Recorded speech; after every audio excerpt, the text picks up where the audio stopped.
Our On Your Side report continues as the Sauk County Sheriff's Department warns about a Craigslist scam. Sheriff's deputies say they received complaints from folks trying to sell items on Craigslist and that potential scammers are sending fraudulent checks via FedEx, asking victims to send money back via Western Union. Now the fake checks end up bouncing, leaving the victims with nothing. And Fitchburg police continue their search for answers after a deadly crash on Saturday night. Drunk driving charges are pending against the sole survivor of the crash, Victor Benitez. The 18-year-old remains hospitalized tonight as the medical examiner identifies the 4 victims who died. News 3's Andy Choi spoke with one victim's relative and has continuing coverage. He is live now in our news center. Andy.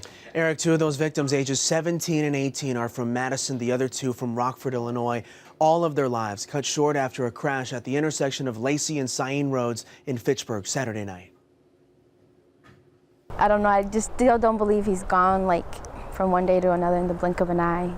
Hope lies with the higher power now for loved ones visiting the site of a drunk driving crash in Fitchburg that took the lives of 4. He was my sister's brother-in-law, but we grew up with him. Karen Miranda remembers 18-year-old Jose Antonio Cabrera Hernandez as someone who cared for family. He was always really nice, and he was always caring about everybody.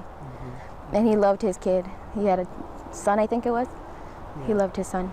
Investigators say the driver of the vehicle failed to stop at this intersection, crossed railroad tracks, and went airborne. That first mark is where the car came down. Susan Washbeck used to live near the site of the crash and says she has seen too many intoxicated drivers over the years making similar mistakes around Lacey and Sain roads. We get a lot of vehicles all hours of the night coming from various locations skirting the Beltline.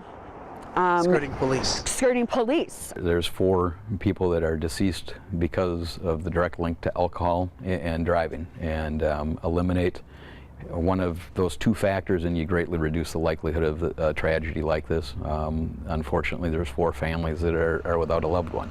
For Miranda, the memorial is a reminder of a short life that could have been much more. He was cleaning up his life. He was getting his life back on track.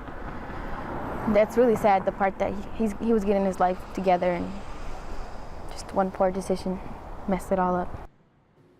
Again, police say the sole survivor of the crash, 18-year-old Victor Benitez, was arrested in connection with the crash. He fled the scene and was arrested a few blocks away. Benitez is tentatively charged with 4 counts of homicide by intoxicated use of a motor vehicle. We're told Benitez is hospitalized after injuries from the crash. It's not clear exactly when he'll be in court. Okay, Andy, thank you.